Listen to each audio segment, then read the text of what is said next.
bro kuko wagiye ugabanya biriya bintu none se ubu ngubu kuko byarambabaje kubona twambuye umuntu ugatangira ugashaka kurya amafaranga wenyine. You think say they wise?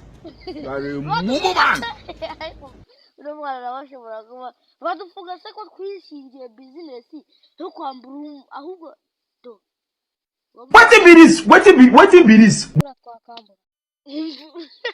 uzi ko usetsa kariya ushaka amafaranga cyangwa ushaka gufunga? ndashaka amafaranga. Ese ari jye nari ndi kuvuga ngo badufunga kandi badufunga twaba turi gukora icyaha ariko badufunga se karacyari akana kandi wowe urakuze. karacyari akana kandi gafite amafaranga ngo nayo gafite. Ushobora kuba uzi ko umwana ataba afite amafaranga ayo se aba yamuhaye. Ese aba yamuhaye ntabwo ari amafaranga aba ari ayo kugira ngo yirire akabiswi. hari ako kabiswi twakarya ese uba akabiswi ugahera ukaryana. Nuko rero tugenda ahubwo tumwambure mbese tugende se tukamutega